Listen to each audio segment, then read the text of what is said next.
Nessa basajja batannakyogerako oba jjajjange mazige ate mazige ne bwajja mba mmanya nti mayiga yinza okuba yamuyiseemu ate nga sobola kudumira Ssaabasajja Kabaka kikola no, it's impossible. Ne lwali kyogera nti muzukulu wa mazige Lumbuye ovolo Buganda mu bigambo byoyogera awo nja jijjayo ne siwenkoma n'ekitali ekyo abasigadde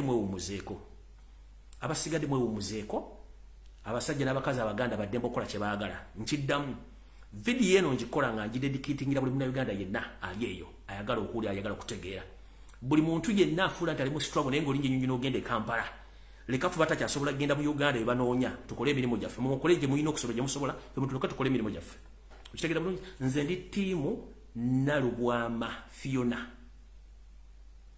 kubanga kizibu nnyo osanga omukazi ng'akola ekikoze ekyakoze era ndi ttiimu ye teri kuzikiza naye atayaza national platform tuziteeke ebbali tetuzikozesa mu demonstration za Kabaka era nkubiriza omulanga abantu mwenda ab'Ebungereza mu America bagenda okwekalakaasa this week mukikole nga temwinago mutidde ekyo kibakakatako mu ssemateeka. Alright, kati ngenze ku kigwaro gikyaleero njagala mukwata olupapula n'ekkalaamu eno message njagala egende eri abo bokka bategeera ebyobufuzi gwatategeera byabufuzi nga Ramu ali ku 0.052%. Please va ku video eno ogende.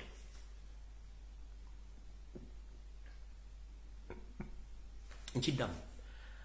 Message y'ekigwaro gikyaleero bw'obanga Ramu wo mutono nnyo ngali ku 0.05% va ku video eno tojja bitegeera.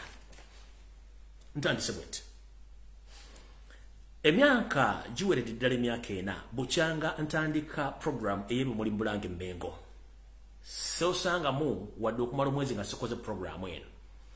Olwokuba nti olw'ebizibu ebyagana wannyindo okweggala olumunyiza obutasobola resand olumune nga nsigala mba nkyasaka mawulire kati gwatama ebyabufuzi tojja kuntegeera njala kutegeeza nti ekigwaro gikitandise mwenna abanyumira ebyobufuzi era bebaddemu ebbanga lyonna abafuzi b'amatole baali batuwa obwetwaze okufuuka Uganda ng'eggwanga baatuvugira mu kipoli ky'ebyobufuzi ffenna okutuuka n'olwaleero era nga tewabadde muntu wadde n'ogu ayogera ku nsonga za Buganda wabadde obutabanguko okuva mu 65 66 okutuuka nakati ng'obutabanguko obuva ofuna nga batuvugira mu kipoli kiri Obwakabaka bavugira muli mpaka bwe tuyingidde 2017 nentuula wansi n'ensooka nsoma history wange bulungi nyine ngamba wait a minute ebyobufuzi bino babituteekamu ffena tubitambuliremu ne twerabira ensiko yaffe n'obuvo yensonga lwaki Obwakabaka Buganda bukyankalanye obwonyo bukyankalanye obwatolo bukyankalanye nga teri abwogerako ne ngamba wait a minute kankole program eno separate nga si ebyabufuzi ya Mmengo Bulange Mmengo ndabe impact yayo ekyagi nkozesa kwawula byabufuzi kwawula Buganda obujja mu kipoli ky'ekyo byobufuzi nga bannabyabufuzi beenoonyeza omugati nga obugati bagufuna ku Buganda n'ogityobola n'ogisaanya nga tewali agyogerako nga ne Bakabaka babatiddemu mu kipoli kino ne ngamba no kansooka enziri Obuganda buno nze nga nze omuntu mbujja mu kipoli ky'ebyobufuzi mbusse ebbali mbukole programu yaabyo bino bibale mulaba olwaleero kati ali eyo ng'aga nti amanye ebyobufuzi era nga politician ng'ajja n'avuma Lumbuye olwa programu gye nakola then kati oba mukazi oba musajja muswavu nnyo olw'ensonga oba tumanyi ate naddala mu abayita Abaganda nga temuli Baganda mba temukimanyi ensonga lwaki Ssaabasajja Kabaka waali it's because programu eno Bulange Bulange Mmengo otherwise yandibadde yakisadde omukono mu ngabo olw'enkwezengeza banne b'abufuzi olw'enkwezengeza Abaganda abamu abaagala obusente olw'enkwezengeza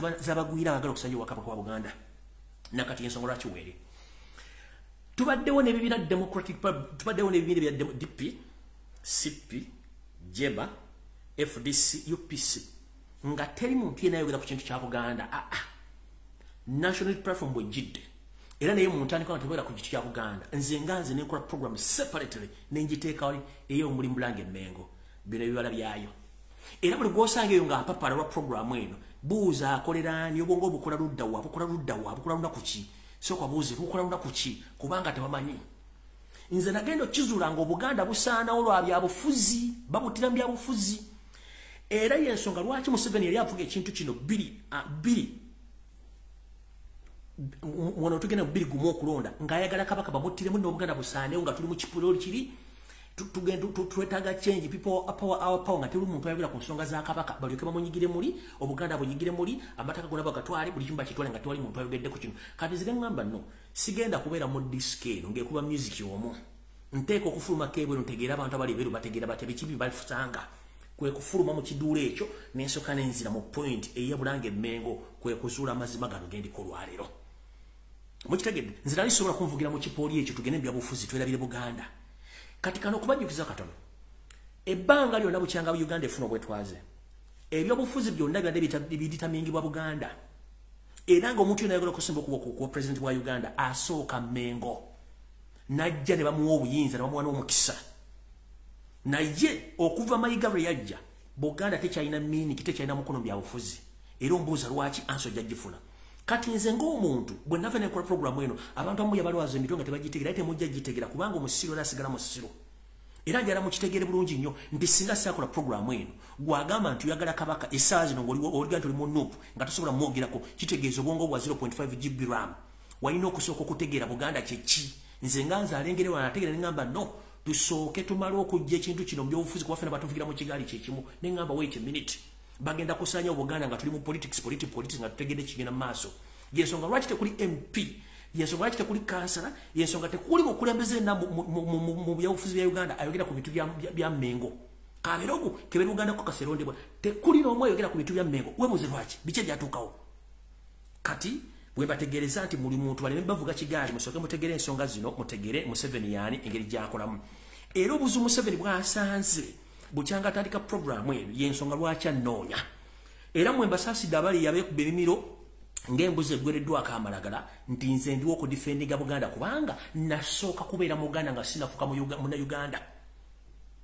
nasooka kubeera mu Uganda nga sinafuka munnauganda sisobola kugenda kudifendinga ndulu ziri wa neiba nga nange ababbi bakonkoni wange ku luggi nkiddamu sisobola kudifendinga neiba nga nze wange ababbi bali mukola ki bali mu kumenya luggi olw'ensonga singa naleka ne tugenda ffena mu kipooli kino nga sikoze programu eno singa Buganda teribudde Ssaabasajja Kabaka singa yafadda mukitegedde nina kusooka kudifendinga maka gange ndyoke ntunulira aga neiba nze nganze Omuganda amanye ebyafaayo n'ebyobufuzi Omuganda wali ewebuuzizaako nti lwaki tosobola kugula ttaka mu district ndala nga si ya Buganda naye nga ate babaveeri basobola okujja ne bagula ettaka mu Buganda ne babeerawo wali okyebuuzizaako those are the some of the factors mutasobola kwebuuza lwaki kanjera kibagamba sisobola kusobola kudifendinga kintu kino ne kiri kyonna kyonna nkikoledde ebbanga ne nirabira Obuganda nsooka kulwanda we banziika we nina poloti we nina obujjajja we nina obuvo n'obuddo kati wongamba nti nsooke nkiveeko ngende ku birala kitegeeza gwoba okunamidde muzibe oba onyigidde mu nzikiza nina kusooka ku kino ekizibu Museveni kyalina yenze lumbuye kubanga ye yali atuvugidde mu kiri ekintu people apa fena tugenze nga twerabidde nti ewaffe batukumako omulire manju mufunu enju mugire senzi gule kwe kujja wano yensonga lwaki mbaga ebintu bino nga temujja bitegera bamu kubanga bino si byabwongo bunafu era temujja bitegera beŋŋamba bitegera bajja bitegera nina kusooka kudifendinga Buganda oba waffe wembeera ndyoke ngende ewalala so nno gwali eyo ng'ogawumbidde olowooza nti byenkola tebirina makulu nze nkusaasidde yensonga lwaki mbagamba bukyanga Ssaabasajja Kabaka afuna obuzibu buno towuliranga omwana byabufuzi eryakyogeddeko towulirangayo omuntu yenna Muganda alinamu epeka eryakyogeddeko buli omu asirise Mayiga gwomuwolereza essaawa zino Museveni avumye Kabaka okumala omuttamu omuntu Mayiga tayogeranga okitegeera era tewali muntu ayogera ku kintu kya Kabaka buli omu asirise okujja ku defendinga Mayiga kubanga alina mission ze ng'omuntu ne kati wano njagala obbagambira nti ekizibu kye tulina ng'abasajja n'abakazi Abaganda tulina ebizibu ebizibu ebibina ekisooka Omuganda wekkiriranya tekizibu ekisooka ekizibu ekyokubiri Omuganda muli batiitiizi mwetiririra Abaganda temwekkiririzaamu Abaganda mulina ekisa kingi nnyo kitirika n'okutiirika byebizibu etulina nga n'okwogera mazima mugatya ekyo kati nga nkitadde awo ekigulalogi njagala kifundikira n'ebigambo bino Oweekitiibwa Robert Kyagulanyi Ssentamu omukulembeze wa National Unity Platform n'ekitiibwa ekingi njala kuwa obubaka buno butwale bulungi nnyo ndi musajja Muganda muzzukulu w'amazige yejjajjange ow'akasolya oba yejjajjange omukulu w'ekika nganze omusajja Omuganda kinkakatako okwogera ensonga za Buganda zonna we mba nzisanze eri kinkakatako n'abakyala Abaganda kibakakatako n'abasajja Abaganda sebo njala kutegeeza bukyanga tutandika ebintu bino okuva mu mwaka gwa 2018 wasirika ensonga za Buganda nga tozoogerako. Ffe abaana n'abazzukulu ba Buganda tutandika ensonga zino. Ngenda kusaba nga bwe wasirika ku nsonga za Kabaka. Osirikire ddala. Nkusaba nga bwe wasirika ku nsonga za Kabaka. Osirikire ddala. Tunakwatagana by'obufuzi n'ensonga za Kabaka ngeri gye wazisirikamu zisirikire ffe abazzukulu abaana n'abazzukulu abasobola tusookereko. Oba oli byabufuzi kati ffe abasobola okwogera ensonga zino tuleke tuzitambuze nga wali osirise oba osirikira ddala. Kubanga kino kyeyolese posti gy'okoze bannakigwanyizi be nayogerako nga nakava mu kkomera nti abali mu National Unity Platform abakolera Museveni bo gwe mulimu gwabwe okujjukizaako bulijjo okola posti teri munnamawulire agipostinga teri TV egyogerako teri mukozi wa NRM agyogerako teri muntu yenna agyogerako naye okoze posti kubanga eyamba internal waka waabwe within the system of NRM. CBS egibukidde, BBS egibukidde, NBS egibukidde, NTV egibukidde, ba NRM propagandalist bonna bagibukidde. Ask yourself why. Eno post gyososokola. No, okoze post nyingi bukyango international platform, bukyango tanfibyo. Neteri muntu era asasanyiza post ye yonna yonna teri. Ask why. Kubanga bayambyeko ku mulimu gwabwe. Watugamba tuogera amazima nga kugambe wango ineso bingi kugambe kati kugambe olwaliro. 50% of the post you made, it was a mistake. It was a mistake. 50% of the posts you posted or you made today, it is a mistake. One, you told us to come out and speak and we use our what? Our Melongolo Borongata. So we are trying to exercise our rights as we Ugandans and we Uganda. But just make a survey today about the post you made. It has made a day for national movement, for national resistance movement. For those who working for NRM and those individuals who are in no poor working for the state. Because that it was their prayers they have been looking for. Mike has spent even more than $500,000 US. Even beyond. To put me down, he had failed. Until, I don't know who's pushing him behind to come out to post such things. I don't know someone, maybe, I don't know who's pushing you.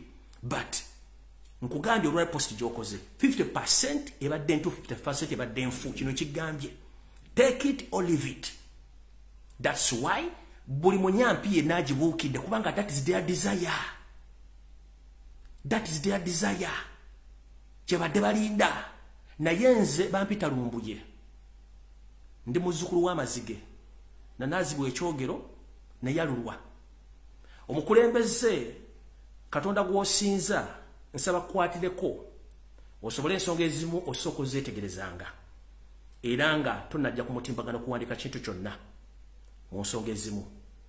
Jjukira ekintu kye tulimu kyalire akati kakuli mu ngalo naye akati katandise okuseseetuka. Akati akalire kakuli mu ngalo naye katandise okuseseetuka naye nga tokimanyi. Abakuli okumpi bagenda okusuula. Nkusaba n'obuwombeefu bw'abanga amaanyi ga Museveni ag'emizimu gakusinze gatandise okuyingira. Genda emugulu ewa jjajjaffe Kayira gaajule addemu akuteeke mu kyoto akufumba ofune amaanyi agakutivendiga okuva ku mizimu gya Museveni. Otherwise, 50% it was a mistake, but 50% you were right. That's why I told people, if you are going to encourage people to demonstrate, to demand, so that our king is taken for further medication, we should not use no attires anywhere to zijemo. Nkusaba president. Bobanga asirika ku nsonga za Kabaka, stay where you are, keep quiet. Faka driving ekintu kyaffe. The only thing which I agree with you is no attires. That's all. Ebisigadde bitulekere. Nga bwatulekera amazina gano gatulekere. 50% it was a mistake, 50% was correct because omukyala yavuddeyo kwekalakaasa yakozesezza no attires, but she was right. 100%. Gokenyi watugamba nti amazima tugogera ate bw'oyogera amazima osigala bw'omu. Omukyala Fiona yabadde mutuufu. Reason being, abakulembeze bonna boyina mu National Unity Platform b'abapale babaludda wava mu Buganda. Njagala ondeetera omukulembeze omunuupu ya National Unity Platform eyayogera ku nsonga za Kabaka nga waali wano. Oyina leadership eya women wing ani yayogedde ku nsonga za Kabaka? Nobody. But if Naluwama comes out and speak her mind, about the situation which is going on in the Uganda Kingdom, she's right.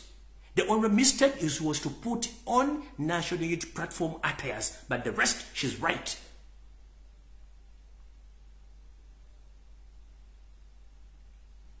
Buli omu muleka akozesa omutwe gwa yogera amazima ge.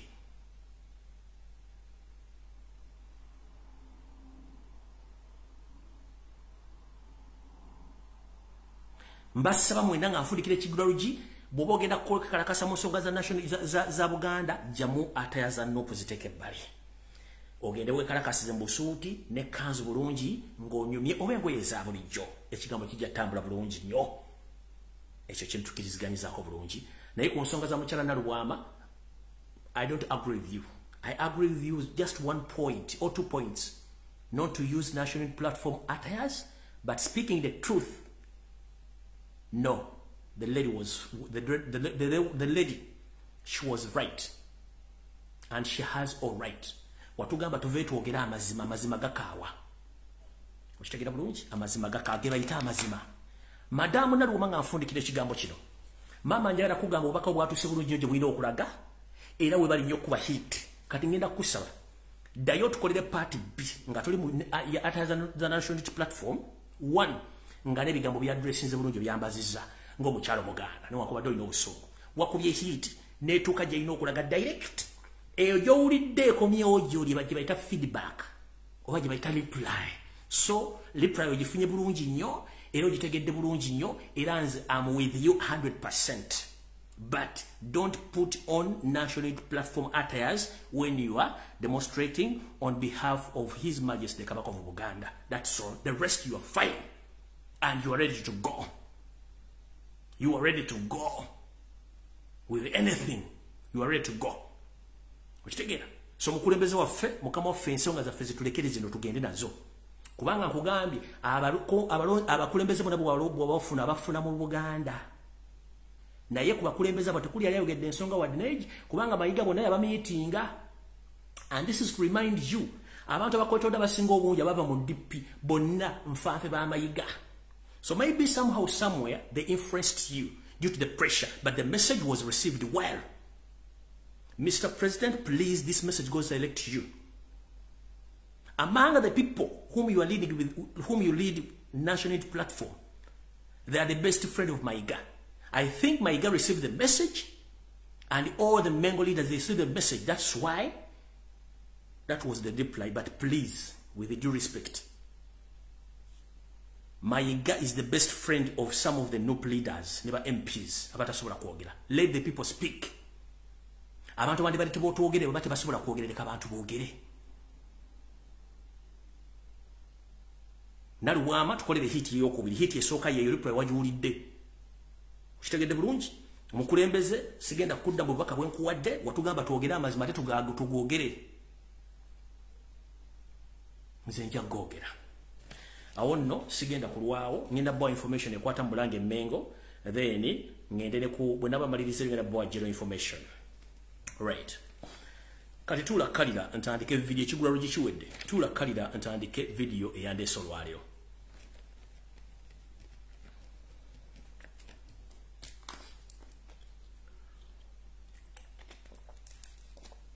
Era ndowooza mwenna Mayiga mmaze omutegeeza gye. Kati gwe Omuganda atamanyi nawe Munnayuganda atamanyi nti obulamu bwa Ssaabasajja bugasa abantu bangi nnyo, Abaganda n'abatali Baganda, naye nga wagula ettaka n'osinzira n'obeera mu Buganda kikkakatako ku bantu defending Buganda. Wassanya Kaloli Charles Peter Mayiga Gamulengejja Ssaalongo yaweebwa ensimbi okusaanya Obwakabaka bwa Buganda. Ensimbi no zaali buwumbira buwumbi, y'ensonga lwaki agaggawadde n'okukola buli kimu. Mu nsimbi ezaamuweebwa kusooka okusannyalaza buli ttabi lyonna ery'obukulembeze n'ery'obuweereza mu Bwakabaka bwa Buganda kyakoze obulungi kubanga amatabi gonna agasaanyizaawo. Zizimu ku nteekateeka ezaamuweebwa. Mission eyali esembayo y'okusaanyaawo empologoma kennyini etudde mu Bwakabaka Buganda gisaanyeewo nga nabo gisimufungize basobole omuwa ensimbi n'okubanga amadiriza bizinensi z'alina okukola mu Buganda era nzize nkibagamba lunye. Era kino nakyo ali mu kikola. Era buli wawulira nga omuliro gumwokya nga asobola okusasula ensimbi ku mitimbagano okuba nti alaga ebintu bino nga we biri nti biri wansi naye nga tekituufu. Mission yakwagala kukola kusaanyaawo obukulembeze bwa Buganda naddala Ssaabasajja Kabaka. Mr. Robert Kyagulanyi Ssentamu mukulembeze wa Uganda omulonde nakano jara kakujjukiza mbadde nkerabidde. So Mr. President, eno message njagala egende eriwo direct. Ne bw'aba Babiguddemu Kyagulanyi ne tumanya nti walwadde n'atavayo kwogera ne yeemamaaza, tujja mwambala nkikubuulira maama Babiguddemu kuno kwoli ekirungi nti gwe watulagirawo first day lwe baakuba Kyagulanyi mu Arua oweggulu n'ovaayo n'olaga obuvunaanyizibwabo big up. Naye ne bw'anaaba mukyalawo nga yeemamaazizza nga tukumanya oli mu bad situation naye tujja mwambala ng'abaliwo bwe tubambala point blank. Naye yatulaga example de wano bwafuna obuzibu yavaayo ne expressing the world n'agitegeeza nti bba wange ali mbu era mwetaaga big up Babiguddemu Kyagulanyi. Naye naye bwe yeemamaaza tujja mwambala, ekyo tukikubuulirirawo, tetulina gospealinga wano nga tulwanira ebintu byaffe bye twagala. Kali ngenze mu maaso. Omwami ono ku nsimbi ezaamu bakusanya Bwakabaka era bo department esinga obungi azoonoonye. Emission yasembayo yakutta Bwakabaka bwa Buganda nakutta Kabaka kennyini ng'omuntu era nakyo ali mu kkubo akikola. Kati wano ku Sunday njagala mwetegereze bulungi nnyo. Ku Sunday omukulu ono bwe yayingira ng'agenze mu tenti okubeerawo nga alinda Ssaabasajja Kabaka. Bukyanga mbeera mu Buganda okuva ku Katikkiro Mayanja Nkaji. Sirabangayo Katikkiro ayingira ku mukolo n'atandika kubuuza buli muntu ali mu kidaala. Nasyo sekiraba kuwasanyaga mulengejja kubanga is uncomfortable. Akimanyi nti buli muntu yenna amumanyi ali guilty. Era guiltiness emutta. Omwami ono yayingira video zirabikanga abuuza buli muntu ali mu tent eyo ngali uncomfortable okulaga abantu nti waali.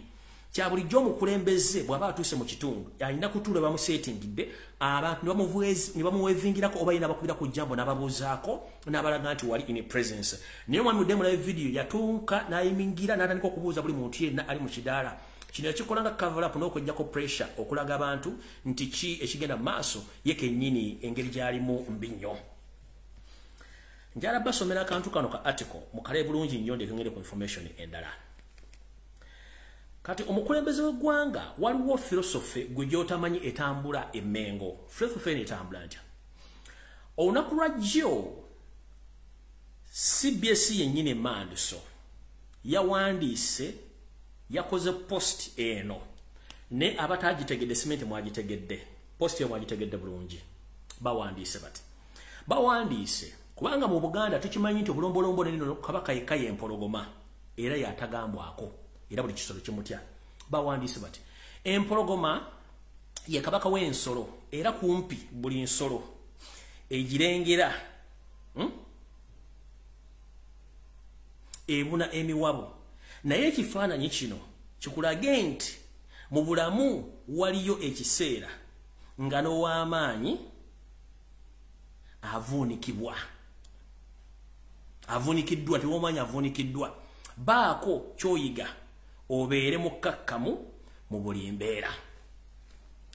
Ekintu kino gw'okiraba ng'ekyokuzanya akabonero kano kalaga nti empologoma ya Buganda embeera gy'erimu n'amaanyi ge twagimanyirangamu kitegeeza amaanyi gagiwedde buli muntu wadde embo gimanyira. Kino kyekitabo kya Kabaka post esobola. Empologoma ye Kabaka w'ensolo era kumpi buli nsolo egirengera n'ebuna emiwabo. Naye ekifaananyi kino kiraga nti mu bulamu eriyo ekiseera nga n'ow'amaanyi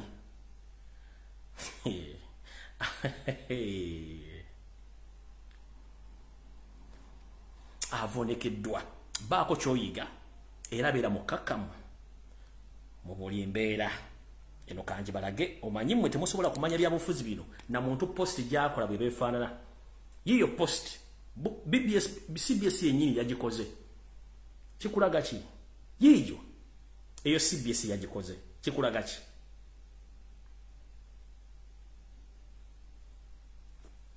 Awo sigenda kulwawo. Kangende ku information yandeese manze sirwawo.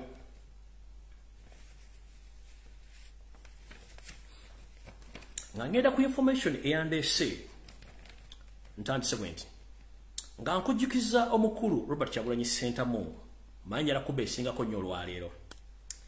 Bukyanga oyingira ebyobufuzi giriweza emyaka gigenda mu myaka 5 ndowooza naye giri active giri emyaka 2.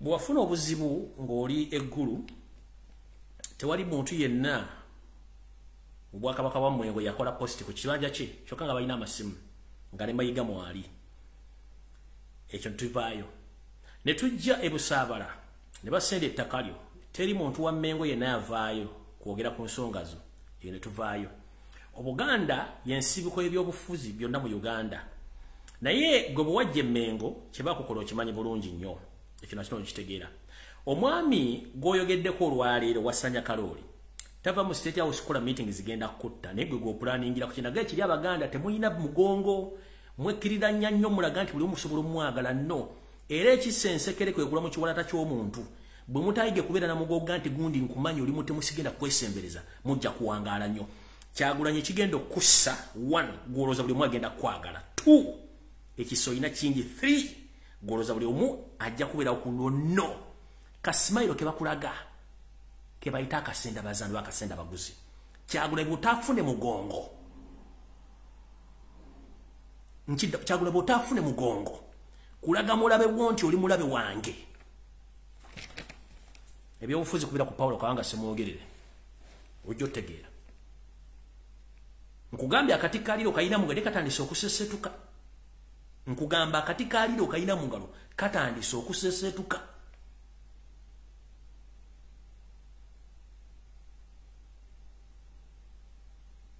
bosekereza nabo bebakutega emisanvu nkugambye ekisenji kingi kisiza Omuganda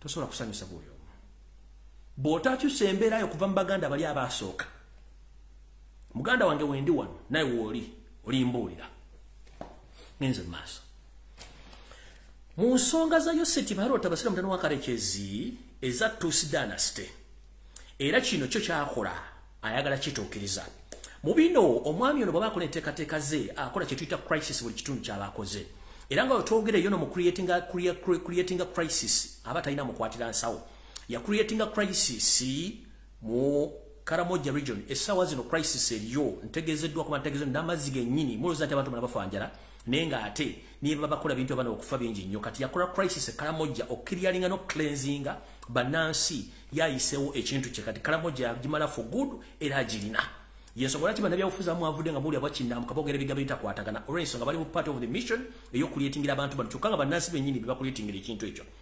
tavuddawo n'agenda mu Bwakabaka bw'Ettoolo n'akuliyetingira era ntegeezeddwako nti majority ettaka lisinga obungi mu Bwakabaka bwa Ttoolo lyonna lyatwalibwa era lirinze kuba nti abantu beevikitingibwa ku ttaka lino singa wabeerawo ekintu kyonna kyebagala okukola ku ssaawa eyo kino akikoze underground era nga n'Abatoolo bennyini mu Ttoolo tebakimanyi nti ettaka lisinga obungi lyatwalibwa era nga Museveni agenda kukozesa babulooka be mu ngeri esoboka yonna kubanga atwala ettaka lya Ttoolo eyo naye yagimala dda eryawo tugenze Bunyoro Kingdom Bunyoro Kingdom omwami ono agenze atta ba strong oba abantu abanene mu Ttoolo Kingdom ng'abatampulampola n'okubasaanyaawo era buli omu alinamu amaanyi amotta yensonga lwaki ne Kabaka Bunyoro essaazi n'ebira gy'alimu mbi nnyo tasobola dde okwogera wadde okumulabako ewantu wonna nga yasemba okulabwako ludoneza ebyo zaamukwatiza ng'alina walaze osobola balaga footage naye nga mulina nti ye yasalawo ku destroyinga Bwakabaka buno na buli kimu ettaka lisinga obungi 80% lyatwalibwa dda ng'akozesa abantu bennyini aba Bunyoro ab'amaanyi bawa ensimbi ne bagabira ku ttalo kuba nti atwala ettaka lya Bunyoro kino kyakolebwa dda era Bunyoro yaggwa dda kati Buganda yemmwe obuzibu y'ensonga lwaki ye ayagala kukozesa ebintu bino tugenze ku nsonga esseeyokusatu omwami ono essaawa zino wetwogerera yaddiza ebintu by'abantu bangi nnyo nga business zimaze okugwa twogera kati nannyini Kalita Bus Services Company nannyini basi zino bamweliminating nga ne bamutta era kati basi zino Museveni zaakozesa mu project ye eyakira bus oba kira EV bus project era nga bazijja ne bazitwala ne bakolamu prototype eyabwe gye baagala naye nga nnyini basi zino bamugjawo dda olw'okuba nti bakozesa omukisa ogw'okuba nti bagenda kuba bakozesa ekyo buli kye baagala okujja buli muntu kati njagala buli Muganda alina amatu n'amaaso mpuliriza olwaleero mutegere bulungi nnyo obuyaayi buli Emmengo ewaffe Emmengo ngenda basomesa emmotoka ya Sir Edward Muteesa bwe yatambula ne bweri biki ebyagirimu na buli kimu mutegeere obuyaayi era buli kamutegeere bimudefendinga ntandise bwe nti nze nasirika nabagamba tisigenda kujja ku Sunday nga nabye noonya era ne mbifuna kati kansooke mbategeeze eno emmotoka eyagibwa mu gavumenti n'etwalibwa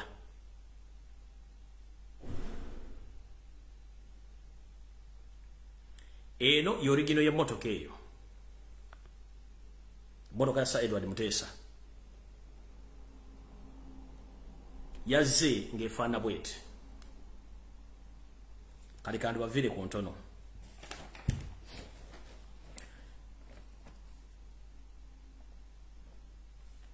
emmotoka ya Sir Edward Muteesa ey'ekika kya Phantom 5 Rolls Royce emmotoka zino mu nsi yonna zaakolebwa emmotoka zaali 27 emmotoka zino 27 zaakolebwa mu mwaka ogwo Sir Edward Muteesa we yagulira emmotoka eno ekyagitumya Phantom 5 nti emmotoka Sir Edward Muteesa yali namba 5 mu mmotoka ezaakolebwa ku mmotoka ziri 27 njala kibalagano ku chassis number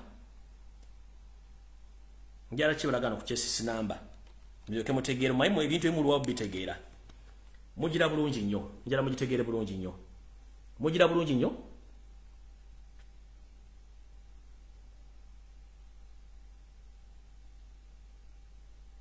yiyo wamusobola giraba Rolls Royce Phantom 5 ekyagifuula Phantom 5 oba Phantom number 5 VD 27 bakole emmotoka 27 zokka nga ya Sir Edward Muteesa yali namba 5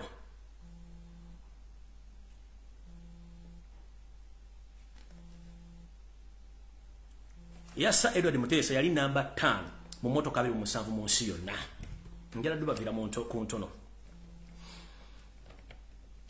naye Mayiga bwakola okunoonyereza nga baagala kukola mmotoka eno Mayiga agenda okukola okunoonyereza ebungereza n'akizuula nti emmotoka zino n'abaazikola bakimanyi nti waasigalayo emmotoka zaali 4 zokka mu nsi yonna emmotoka 4 zokka zaali zisigaddeyo naye ng'emmotoka eno mu bumotoka bwayo yali ezitowa ttaani 4 mu mberi gye yalimu gye baagituddiza mu ttaani 4 nga nkalu bwetyo Phantom 5 eno out of 27 ye mmotoka ya Sir Edward Muteesa yali namba 5 era ndoza mu Africa yali agirina yokka pozi ne kabaka wa Morocco kati ntandise bwente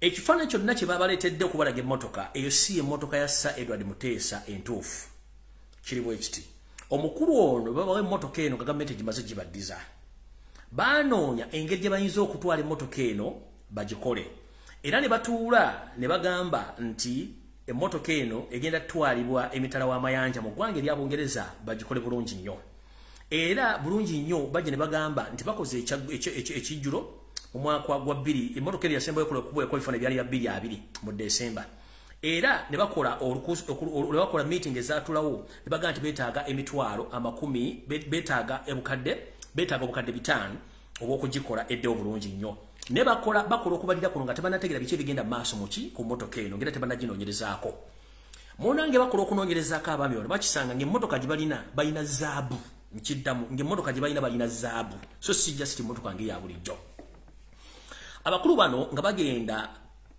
bakola consultation okusinziira ku mmotoka eno bagenda okkizuula ng'emmotoka eno gye boogerako zaabu yennyini kampuni ebungereza ziri 3 zokka ezikyasobola okuddaabiriza emmotoka zino Mayiga n'ekiyimba Firimani baatuukirira kampuni zino nga bazigamba twagala kuleeta mmotoka ento gikole ng'abagamba batubuli emmotoka kikaaki ng'abuli emmotoka kikaaki ng'abagamba nti emmotoka eyo gikola okudda ku mulembe gwayo emmotoka eno yeetaagisa emyaka 4 wagindabye tulyoke tugibakwase ng'emugyagala olw'okuba nti bano abasajja bamafiya bwe bategeera nti omusajja abaga nti emmotoka eno gikola ejjatwala emyaka 4 bo ne basalawo bayite mu kituyita kadinisa ne banoonyayo emmotoka ekika ekirala ne batandika ogijingirira okukola emmotoka nga bwefaana ngeri yennyini enkadde mu kukola emmotoka eno omusajja ono yabagamba nti okukola emmotoka eno yeetaagisa emitwalo 4 egya pawundi ogizaawo emitwalo 4 egya pawundi abamanyi okubala obulungi emitwalo 4 egya pawundi mugyetegereze sisitemu ezirimu Mayiga nga balowooza nti bintu bya kusaaga. Bo nga bakubira kampuni yokubiri nga bagamba kika kya motoka ki nga ababuuli kika kya motoka ekyo. Ng'omusajja bagamba nti twetaaga ensimbi ziri wakati w'emitwalo 5 egya pound okugiddaabiriza nga ntuwa emyaka 4. Mayiga kye yakola nga batandika okukola research, bwe bakola research emmotoka eno bagenda kizuula nga mu nsi zaasigalamu emmotoka wazinda byezi 4 ng'ezimanyikiddwa ng'eyokutaano etamanyikiddwa nti ekyaliyo y'emmotoka ya Sir Edward Muteesa. Ku mmotoka zino 4 mugenda kutya. Ku mmotoka zino 4 ezikyatambula kabaka wa Brunei alinako emmotoka emu. Kabaka wa Morocco yalinako emmotoka enyingi, alinako emmotoka 2. Emmotoka esembayo ya musajja mu America abakuŋŋaanya emmotoka enkadde yagirinako ze mmotoka 4. Bwe bakizuula nti emmotoka ey'okutaano eri mu Buganda, Mayiga nga bakyusa akalimi. Nga babuuza omusajja nga bagati emmotoka eyo okugikola nsobola ogikola n'ekintu ntakisa emyaka 4 okugikola okuddawo. Nga bamubuuza emmotoka eri mu mmotoka eno bwefaanana ya sente meka. Omusajja nga bagamba nti emmotoka eno nga sibalimbye mu mbeera mwerimu nsobola obbawa emitwalo 5 egya pawundi. Nga tebagikutteeko wadde n'ekintu n'ekimu babawo emitwalo 5 egya pawundi. Nga omwagira mwagireese kuweetiye basobola obbawo emitwalo aga egya pawundi. Emitwalo aga 5. Nga basooka bamanya tugenda kuyitawo tutya. Ekigenda okumala enviri ku muntu ekiwulirize bulungi nnyo. Bakola search endala. Bakizuula nti basobola okufuna modo endala. Manze njala bibaviira ku ntono. Bakizuula nti basobola okufuna modo endala. Nga banoonya modo endala. Nga bafuna kikampuni nga kigikuba kati ere motoka original eya Sir Edward Muteesa bwete bweyina okubeera. Ndoza mugira bana amadinisa gaayo. Bwete bweyina okubeera original. Kati tunula gye babaleetedde. Njala balaga gye babaleetedde gye babaga nti motoka Sir Edward Muteesa. Ndoza mula wakati wenda biwamu ne wane wakasembayo kano. Kana akasembayo ako. Ye motoka bano gye baleese. Kati kambala go original bweyina okubeera. Original njibalaze wali bweyina okubeera endabirwamu yaayo musoke mutegeera original motoka bweyina okubeera. Ndoza mulaba enjawulo wakati w'endabirwamu zino. Mugiraba? Kana akaliro makasembe mukalaba nti kanene kweri eno y'original. Munnange ng'abawo omuzungu omu abagamba nti emmotoka current nga bweri nga mugitunda nga tugiddabiriza eri worth million 2 eza pound. Omuzungu abagamba nti if you bring that car here and we repair it, that car is worth 2 million pounds. 2 million pounds. Mayiga chimba Freeman n'akakiko kaabwe nga batika emmotoka ng'egenda Bungereza. Emmotoka bw'egenda Bungereza nga bagiteeka gye bagitadde nga abasajja batandika mulimu gwa kukola mmotoka. Bo nga batikka gye batisse yaabwe nga bagireeta. Gye baleeta nagitracing mpaka Mombasa n'engibalaga. Neeyingira ne baga nti emmotoka etambula neeyingira. Emmotoka eyo we yatuukira wakimba Freeman ewuwe. Era gye badde bagijjanjabira ogikyusa buli kimu baagala okukyusaamu okugiteekako. Okutuusa bw'efulumye n'etuuka bw'etyo ng'efulumyawo. Emmotoka eyo bw'etuuka okufuluma n'etuuka okufuluma bw'etyo. Naye nga original mmotoka essaawa zino we twogera eri Bungereza bakyagikola. Mu kugikola emmotoka eyo bw'emalizibwa bano abayaaye ekitono nnyo baza okufuna £1.5 ya pawundi. Naye ne babalaze nti emmotoka gye baleese ye ya Sir Edward Muteesa. Mayiga njagala nve ku internet kuno. Olwairense njagala ojja oproving Abaganda. Njagala otubulire chassis number ya motoka gye waleese okuwasa abasajja ku mazaalibwa ge. Nange nkubulire chassis number ya Sir Edward Muteesa motoka entuufu. This is the original chassis number of Sir Edward Muteesa's vehicle. Oka. Ino chassis number original.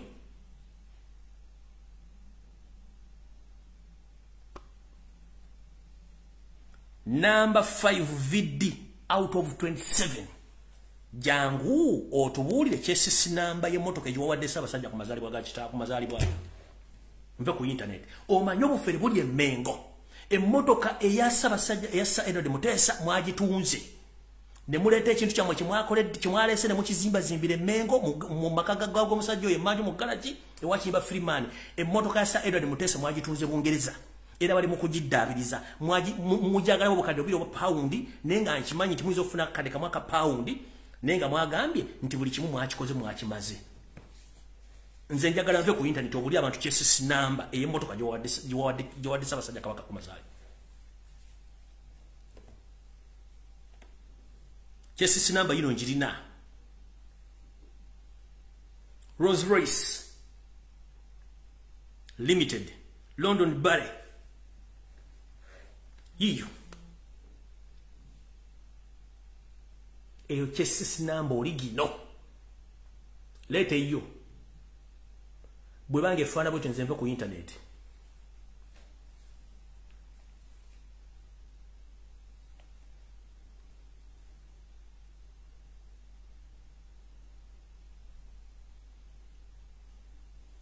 kwelete iyo nze nva ku internet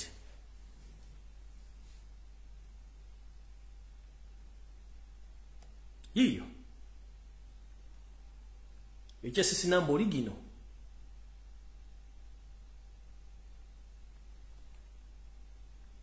buli kimu nkina nzo okona buli kimu sikina kikino wano buli kimu nkirina byonna mbirina bire bikwata ku motoka mbirina oyinza okoza nti gomba nnyo okunoonyereza teri kiri yaja gipostinga oyinza okoza nti buli kimu sikina buli kimu nkirina mayi mu babba nnyo Buganda mufudde kyakubbiramu yiyo mali musobola ogiraba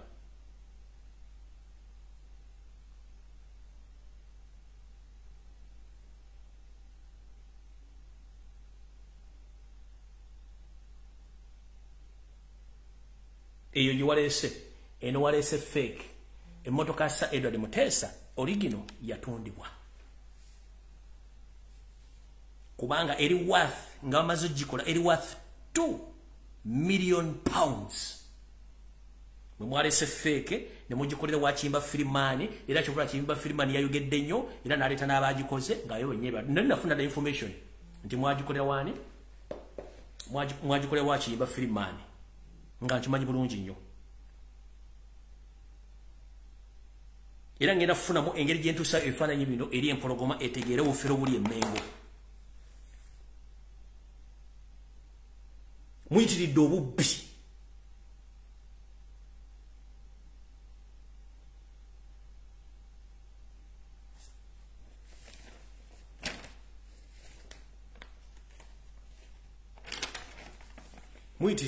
muyitiridde obubbi abantu b'emmengo obubbi bayitiridde musanyawo Buganda mubba Obuganda mumala buli kimu kibba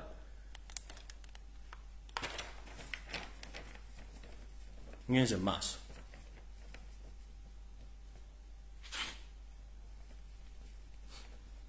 kubanga abasajja mu Bungereza kampuni zikyasobola okuddabiriza emmotoka ngo gyeko Rolls Royce yennyini kampuni ziri 3 ne kampuni ezamugamba nti emmotoka enfina gikolera myaka ena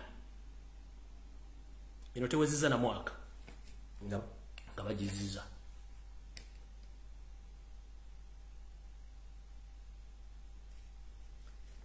mbagambye emmotoka ziri mmeka bafuluma emmotoka 27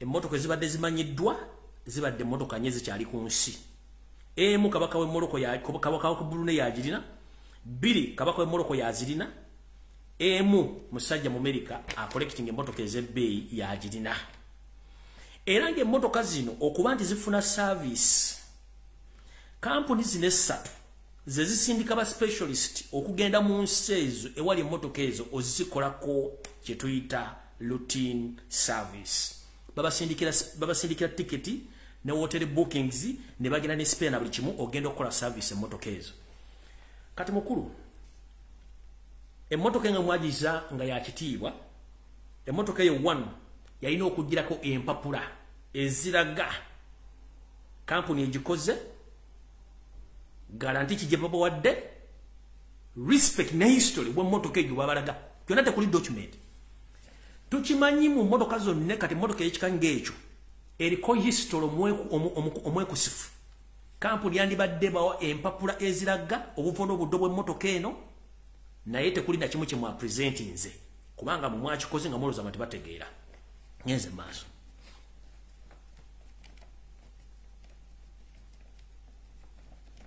kati nga bagambye nti abami baagala otunde emmotoka baga nti emmotoka oyasooka baga nti nsobola bwa emitwalo 5 ejja pound mu cash bagenda okunoonyeza okukizuula ng'emmotoka eno eri worth million 2 eza pound ne bagamba tukoze tutya katukyuse era ne bakola ebakola so nno wenjagala okubagambira nti mwenna bannayuganda bali eyo mutegeere nti ekiri atabala kyekiri anasigadde emoka abantu ababbi bali mu bulange emmenga abasajja n'abakazi ababbi naye sigenda kulwawaawo ekyemmengo bulange nkimaliriza nkifundikidde njagadde bbalaga bino ebifaananyi anaabyabyagala ng'ali kumpi ne Ssaabasajja Kabaka obanja afuna engeri gy'embituusaayo mayiga n'akakundiko abantu bategeera obubbi bwe muli n'emmengo mwabbe emmotoka sa Edward Muteesa mwagitwala Bungereza nga mujagala million 2 eza pound era emmotoka bali mugikola eno gimwalesi yabadde fake era nga n'okukimaliza okugibyula byonna mwabikoledde wa Freeman Kimba wogalagie mwadamuze tusobola kutegeera tuba tujja bategeera kati ngenze mu maaso ekyo kiwedde kati ngenze kujja ne information eno message njagala gende mwenna eri abazadde buli omu alina omwana mu Uganda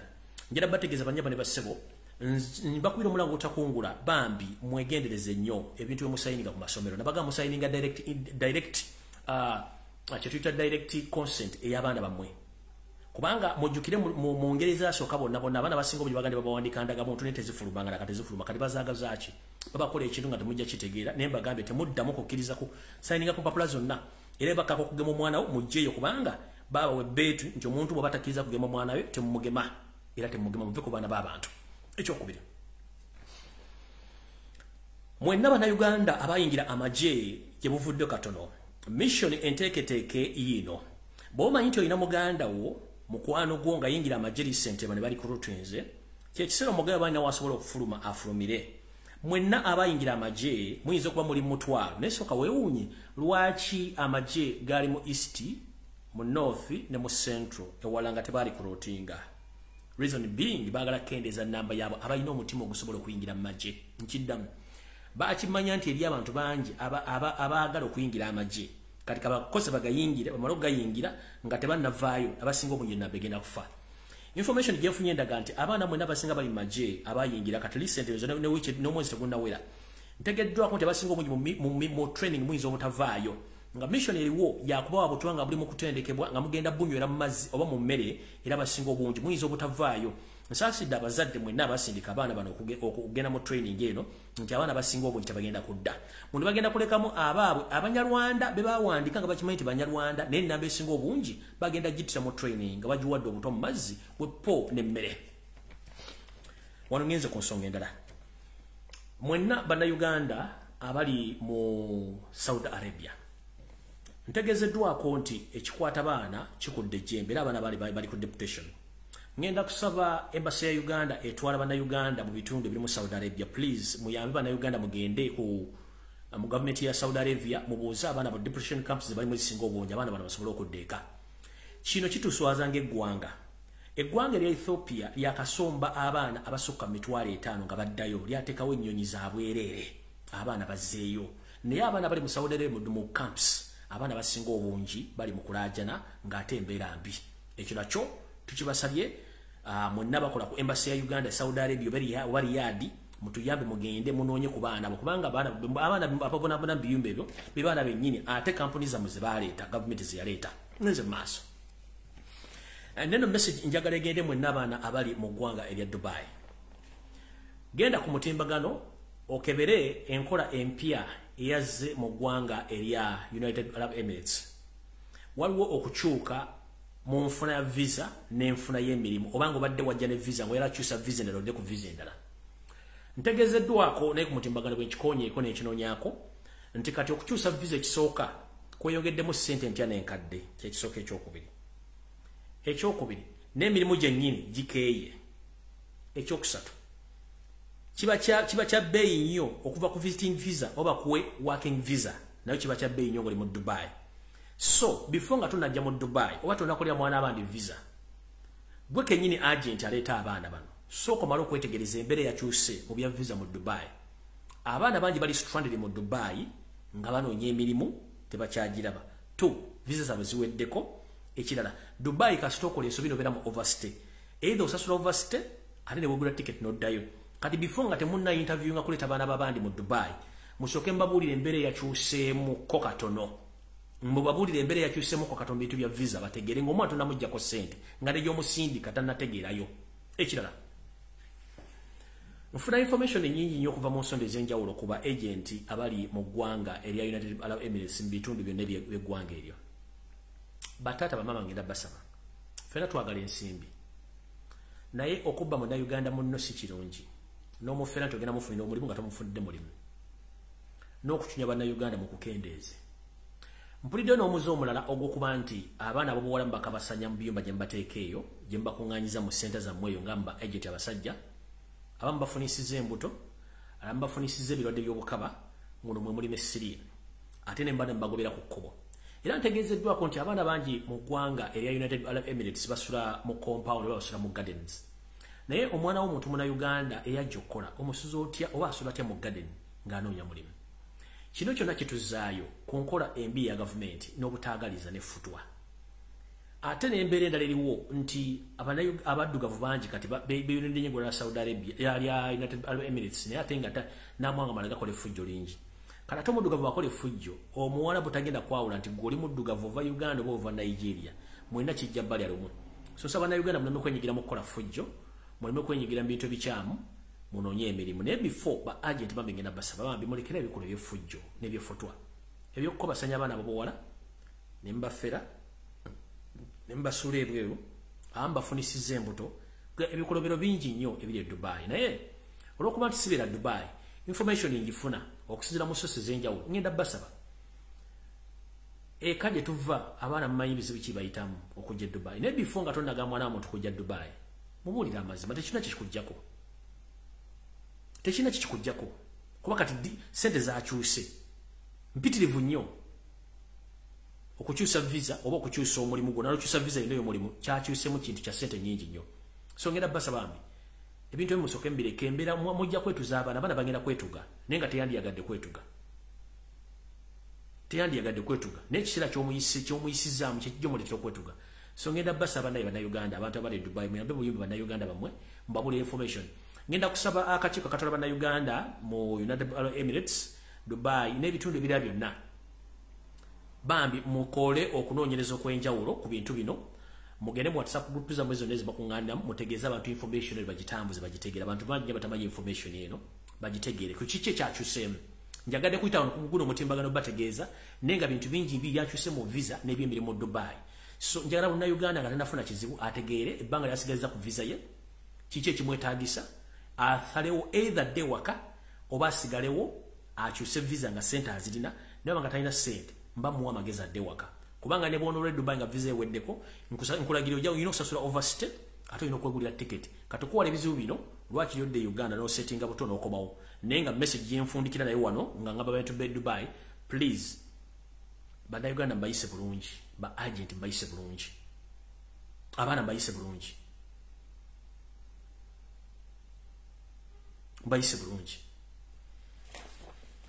awo sigenda kulwawo ngenze ku nsonga endala ensonga endala ya mwenna abakyali ku mulango ogutaasa basajja kabaka okujjanjabibwa bwe nadde ntandika nababulira message naye saagimaze bulungi njala kubuuza munnayuganda ali wano gwe bukyanga obeera wali owuliddeko omuntu yenna ng'ali mu National Robbers Movement oba Democratic Party oba Forum for Democratic Change oba Jema oba UPC ng'ayogera ku nsonga z'obwakabaka bwa Buganda oba ng'ayogera ku bulamu bwa Ssaabasajja Kabaka taliyo okuggyako ffe aba National Unity Platform okuba ntogedde ku nsonga zino kino kikulaga ki kikulaga nti enkwe nnyingi nnyo eziri mu bannabyabufuzi abatayagala kwongera ku nsonga za Buganda kati omuntu yena ayogera ku nsonga za Buganda mumuleka ayogera ensonga zino kuba kimukakatako yensonga lwaki njala babuuza teri munnabyabufuzi yali azze bweru kwogera ku nsonga za Buganda yensonga lwaki kabaka ali mu mbeera kubanga bo gwe muzannyo gwabwe Buganda ne kabaka bwavaawo bo bannabyabufuzi basigala bakola naye nga weewuunye bakolera ku ki Buganda bwetabanguka nabo bagenda kutabanguka ye munnabyabufuzi ne Museveni ng'omumpembe kyebaagala ye Buganda ennafu era kyebaagala nga kabaka afudde kubanga bakimanyi nti Buganda nga bakagiddiza obwakabaka bwe mu 1993 ennaggalabi yafunirawo amaanyi ndi buli munabyabufuzi yenna ayagala okukwesimba ku bukulembeze bw'eggwanga yajjanga n'akyala oba n'atuuka emmengo n'afuna obuyinza era n'aweebwa amaanyi agagenda okunoonya akalulu. Ne bukyanga kuvaako bakatikkira abawummula ne kuddako Mayiga. Ekyo kyakola ki? Kyavaawo. Lwaki kyavaawo? Kyavaawo olw'ensonga nti Museveni yakimanya nti alina okuwikeninga Buganda nga takyasobola kusiba ki? Kukima maanyi. Nkiddamu. Amaanyi Museveni yagajjanga Mmengo. Ne kasita yateeka Mayiga Mmengo. Taddangamu kujja Mmengo mbu azze kukima maanyi tekiriyo. Era njagala okubaza omusajja bamuyita ogu Lutamaguzi Ssemakula. Mubadabyabufuzi bonna Lutamaguzi Ssemakula. Kakibe kibiina ky'empagire kya National Unity Platform. Temuli yali ayogedde ku nsonga za Kabaka okujjako abawagizi. Lutamaguzi Ssemakula musajja wa dipi naye ye ndowooza ye n'enteegera ye awagira Kyagulanyi ate ayagala nkyukakyuka. Webale nnyo mukama wange Lutamaguzi Ssemakula kwogera ku nsonga za Buganda butatirira Buganda. Ne bannabyabufuzi bonna basinga obungi Mayiga yabayitamu naddala bali mu Buganda. Yensonga lwaki teboogera ku nsonga zino mujjukira nga tutandika nga twakava mu kalulu owali nga bonna Mayiga yabayitanga mu kyama ne bagaana okwogera kubanga ssente weeziri era zikyaliwo ez'okuwa buli muntu atayogera ku ki ku nsonga za Buganda wadde eza Ssaabasajja Kabaka.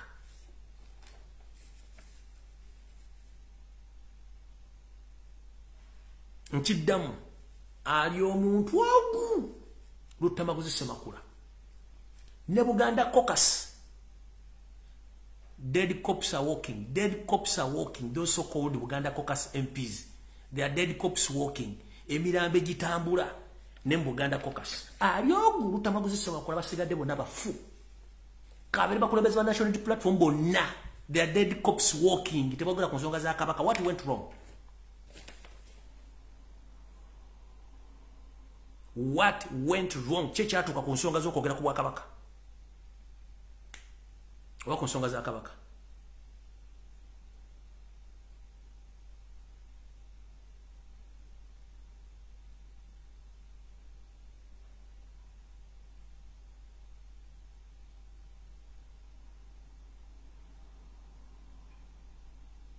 Kati teba muntu yenna addamu okutawaanya simanya jali modbox yo simanya wakyogera ku nsonga za Kabaka bannyabo ne bassebo ensonga yakutwala Ssaabasajja Kabaka kufuna bujjanjabi mushiyalinga ekifaananyi kye message ya Nalubwa Mafiona yatuuse namwe bagenda okukalakasa this week ne next week and after the other week mugende maaso provided mwambala bintu bya National Unity Platform bijjemo tunaabyambala nga tumaze okukola ki okukola ensonga za Kabaka temwambala atayaza nopu nga mugenda mu nsonga za ki za Kabaka no temuzigendamu temuzijjamu muzijjemu bulungi nnyo mwambale engoye za bulijjo mujje mukole ku nsonga za Kabaka n'okwekalakaasa.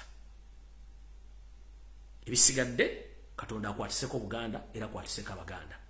Naye nga nkiddamu nasooka kubeera Muganda nga sinnafuuka munna Uganda kati gwajja n'olusiddiiki gwajja ng'ojja otengeetanga amazzi agali mu baketi agatajjudde gali awo gali gati ng'ojja gyendi jangu mpola ojja kutomera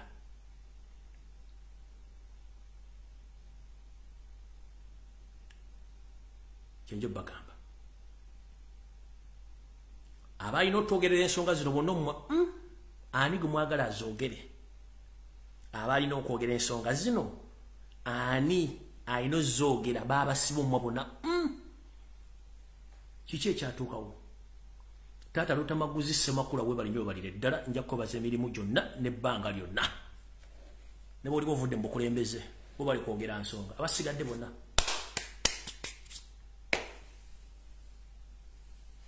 namo basajja ba Kabaka ale bali mu diaspora muteeke kimutegeka buli lunaku Mayiga tageza n'alinnya Bungereza naabe mu America simayibe waliyo ekisaakaate kigiza ne kibeerayo bonna abalokola bali mu street eyo abagenda okukola omukolo gw'ekisaakaate bonna banyampi bonna basajja ba NRM n'abantu bonna abali mu kuteekateeka sima emikolo gy'Amayiga ebungereza simanyi ludda bonna banyampi. Let me see yankyalina ebyoboogerako wano pamala obbalaba wano bankyabalina wano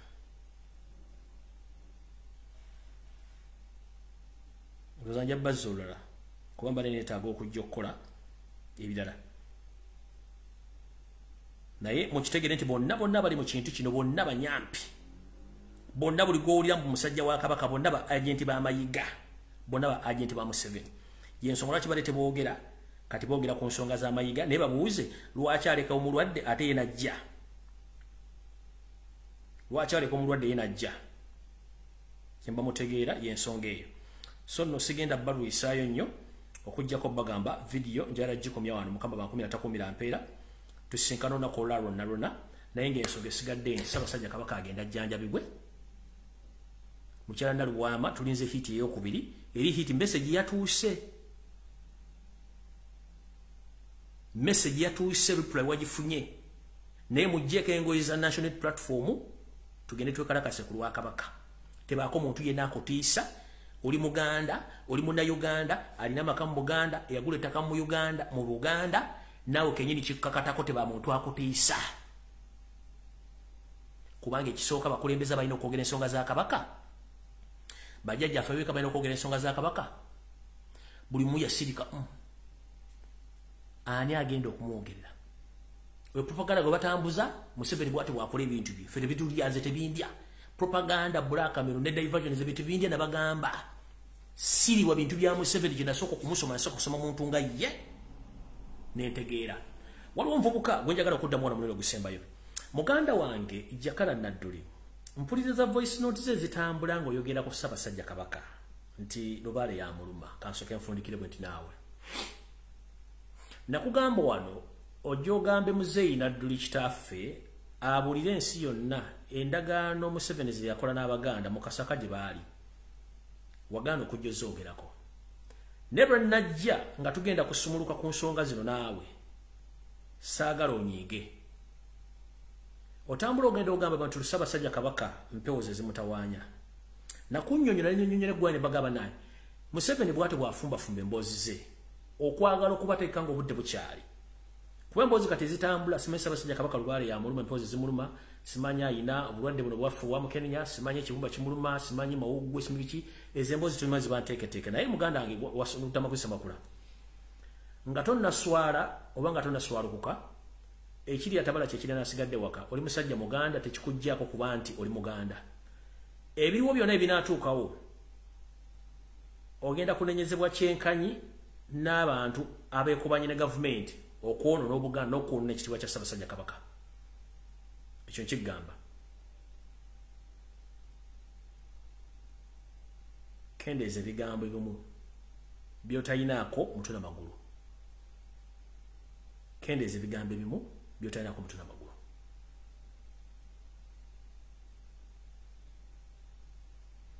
olunaku lwakubiri tujja kukwatagana ndowooza olunaku lwonna tujja kukwatagana olunaku lwonna Mukama bankumire atakumira mpeera video njimaze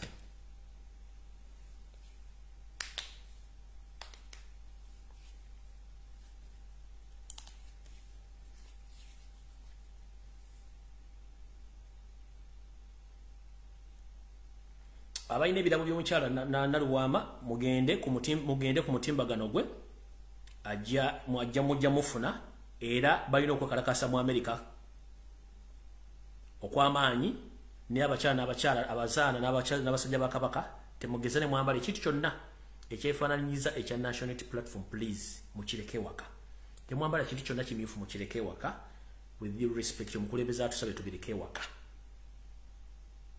tukole ebintu byaffe ebirala nga tutadde mu kintu kya national platform bwe tuddamu struggle tuliko twambala ebintu bino wonna wooli please nga tugenda kukola nsonga za struggle engoye oba attire za national platform tuzireke waka tujje tukole ekirala kwe kusaba kwange nga ne bwe yesabye n'oku addressing ebigambo bye twogera ebigambo bino tebyetaaga kwogera ng'owa addressing omuntu endakino ekikulu nnyo z'ensonga bbiri esigadde zonna ye munnabyabufuzi alina okuba ng'ayogera n'okuba nti alaga n'okuwa ekitiibwa bakulembeze banne naye ng'ekituufu kyo kyennyini bakimanyi ekituufu kyo kyennyini bakimanyi ekitulina okuba nti kola ki tukitegeera bulungi nnyo era tutegeera ensonga zino nga bwe zitambula so buli afunye message eno gitwale nga bweri okwekalakasa kugenda mu maaso mu nsi yonna naye woli osobola okuleka kalakasako ng'okola live n'oyogira ku nsonga ezikwatagana okutwala Ssaabasajja Kabaka omujjanja kuba bw'atafuna bujjanja binaatusererako kitegeeza ekikwatako kijja kunkwatako funa tujja kikwatira kwamu mukitegedde bulungi y'ensonga enkulu mukama bankuumire kanve wano mweraba